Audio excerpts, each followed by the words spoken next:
Question number 5, it says let U is Bernoulli 0.2 and V is Bernoulli 0.5 and W is Bernoulli 0.8 and all U, V and W are independent.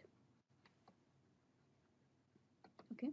Now we have defined X to be maximum of U, V and W and Y to be minimum of U, V and W. So okay, so the first question that we have here is find the range of X and Y. So what is X? So X is your maximum of U, V and W. And what is Y? Y is minimum of U, V and W. So as each of the U, V and W are Bernoulli random variables, so each of them will take the value in 0, 1. So U will take the value in 0, 1.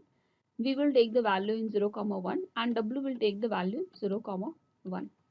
So even if you take the maximum of U, V and W, so if each of the U, V and W is taking the value 0, we can have X to be, X will take the value 0. If one of the U, V, W is going to take the value 0 and the other is others are 1, so in that case maximum will come out to be 1.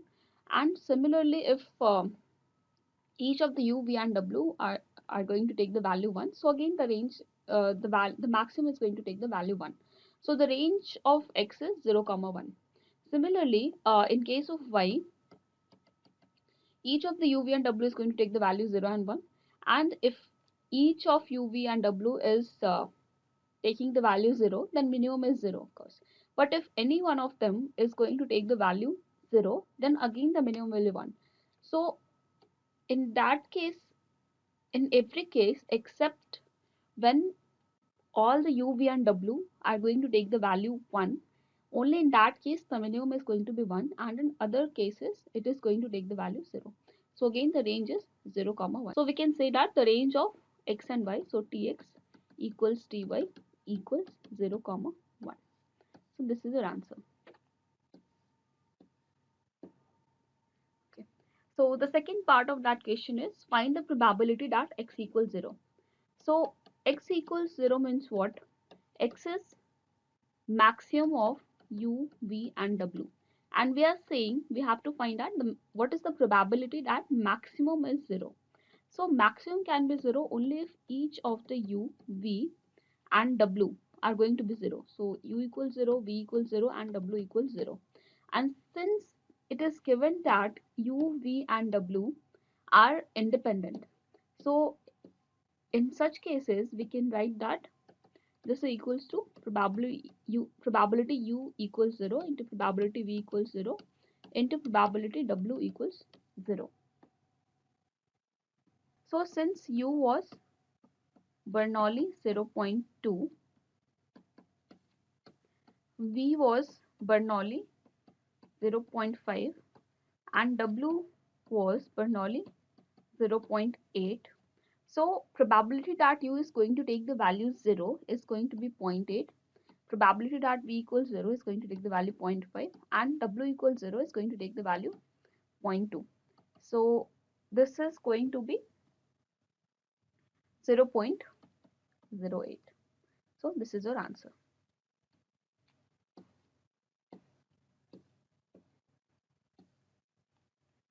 Now the third part of the question is find P x equals 1.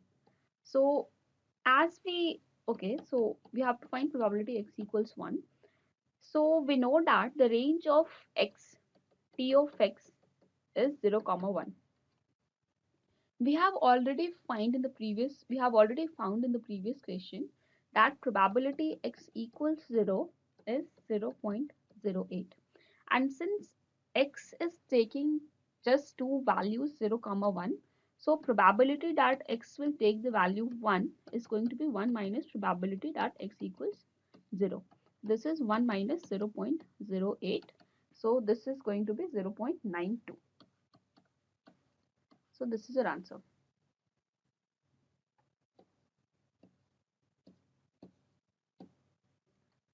Now the fourth part of this question is find probability y equals 1. So what is y? Y is minimum of u, v and w, right? And we have to find this equals 1. So in what case the minimum is going to be 1? It will happen only if all u, v and w, so all u, v and w is equal to 1. So u equals 1, v equals 1 and w equals 1. And since they all are independent, we can write probability u equals 1 into probability v equals 1 into probability w equals 1. So, probability u equals 1 was equal to 0.2. So this is going to be 0.8. So this is going to be 0.2. This is 0.5 and this is 0.8. So again, this is going to be 0.02. Sorry, 0.08.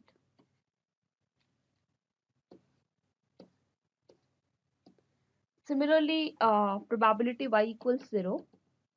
This is going to be 1 minus probability y equals 1, since the range of y was 0 comma 1.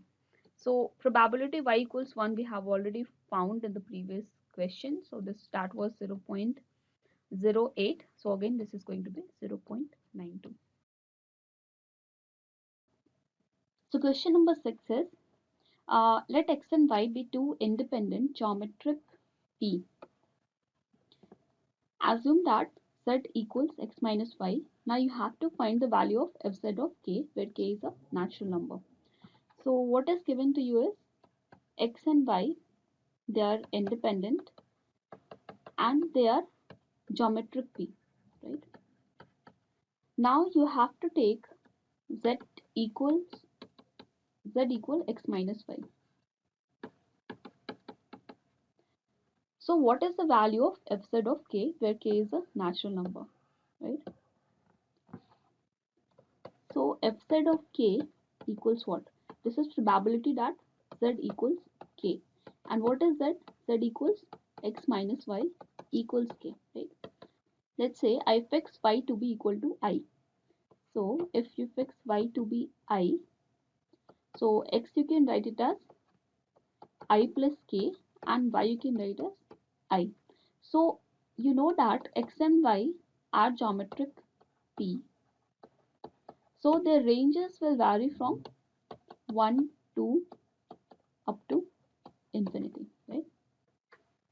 So y will vary from 1 to infinity. Now it is also given that x and y are independent. So this we can write it as y equals 1 to infinity, probability x equals I plus k into probability y equals I. So just use the formula now. So this is y equals 1 to infinity. What is probability x equals I plus k? It means at I plus k success, at I plus k trial you have the first success, right? So this you are going to write it as 1 minus p to the power I plus k minus 1 into p. Similarly, at ith trial you have the first success for the random variable y. So this you will write it as 1 minus p to the power I minus 1 into p. So this is going to be p square sum over 1 minus p I plus k minus 1 plus I minus 1, where y will vary from 1 to infinity. Sorry, this is I, this is I, this is I, and this is I. Okay. So this you can write it as p square I varying from 1 to infinity, 1 minus p 2y plus k minus 2.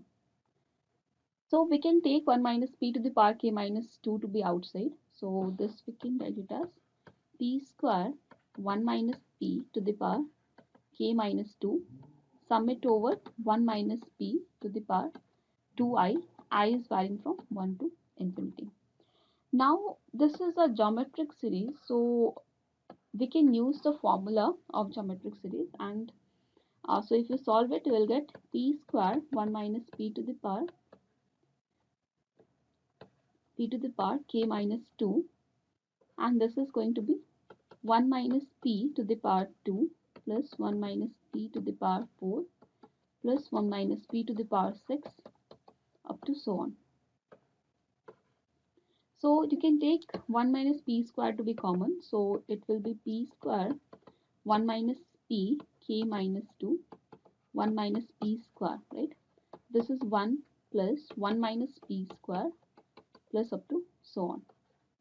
Now you can use the geometric series formula, the sum of the infinite geometric series, and this is the formula is a upon 1 minus r. So in this case, r a is 1 and r is 1 minus p whole square. So if you use the formula, you will get p square 1 minus p to the power k minus 2. So you see, like 1 minus p square and 1 minus p minus 2, they will get cancelled out and we'll just have 1 minus p to the power k. And this is going to be 1 upon 1 minus p whole square, a upon 1 minus r, right? Now if you solve the denominator part here, you will get 1 minus 1 plus p square minus 2p. So this is nothing but p square, sorry, this is 2p minus p square. So the final answer that you will get is p square into 1 minus p to the power k divided by 2p minus p square. So we can cancel the p term here and we will get p times 1 minus p to the power k divided by p minus, sorry, 2 minus p. So this is going to be a final answer and this is fz of k. So as it keeps substituting different values of k here, you will get your probability distribution.